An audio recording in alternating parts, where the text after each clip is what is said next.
Hi, everybody. It's Miss Owens and Miss Moore. And today we are here with Jared Breckenridge, who is running for Austin ISD School Board. Jared, do you want to take a second to just introduce yourself? And so one of the reasons why I'm doing that is because I grew up in Austin ISD schools, and now I've had the opportunity of substituting in so many of our Austin ISD schools, including the Alternative Learning Center and the Juvenile Detention Center and all types of classrooms. And I really understand that our students really need bold and courageous leadership. And, who better to do that than someone like myself? So I decided to get in the ring and run. So our first question is how do you think students should be disciplined, or what kinds of consequences do you think students should get when they make poor choices?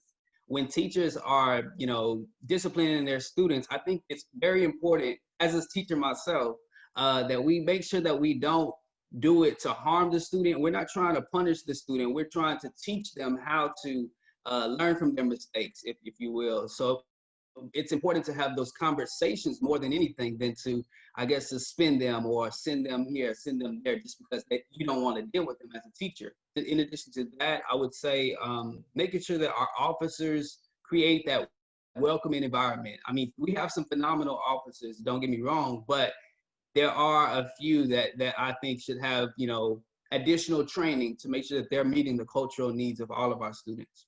Awesome. Thank you. Yeah. So I definitely think that mental health plays a very big role. And I know that a lot of times, many of the discipline issues that happen revolve around mental health aspects and things like that. And so, or even just disabilities in general. And so a lot of times, sometimes it gets confusing. So my follow-up question is, do you think that police officers belong in schools? As far as like officers in our schools, I do understand that, that's the job that they selected. That's what they love. Just like we love teaching and education, some officers, they just love, I guess, protecting people and things like that.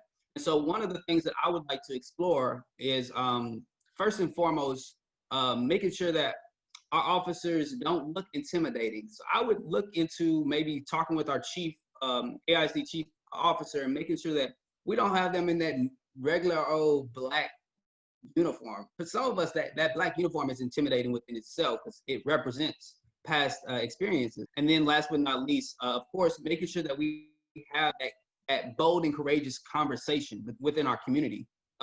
We can come up with solutions together, the officers, the parents, the students, teachers, the staff. Let's have these conversations in public. Do you think that students should continue taking the STAR test, or what is your approach to assessing a success, scholar success, measuring success? I myself, I would look into something such as like a portfolio type of assessment. So how has this student performed the whole entire year, not just this specific day? That student may have not had breakfast that day. That student may have had family altercations in the morning, and now their brain is construed, but they're going to perform low on this test. And now that test tells us that that student is not, quote unquote, the A student that they really are. So how can you ensure, what are the steps you're going to do to ensure, I'm sorry for the background noise, to ensure that the scholars have those essential needs like nutrition and safe spaces? So one of the things that I am very proud of is that they have already made steps towards this. So I know right now during coronavirus, during the summer, they were able to provide curbside meals for all of our students. And then even now the school has started all the way through December, which I think it could be through the whole entire school year. Through the end of December, though, they're allowing every child to receive a free meal, no matter even if you're not free and reduced, or even if you are. I would even look at making sure that we have washing machines available at every specific campus, because some students don't have washing machines and things like that at their house. So it's just meeting those basic needs to make sure that our students can learn. So yeah. I'm going to leave the floor to you. Is there anything you would like to say to our scholars?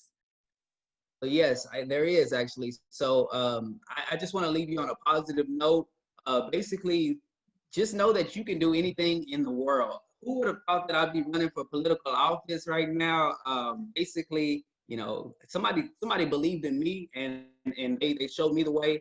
And just know that you can do it. Maybe running for political office isn't for you, but you have to figure out what is for you.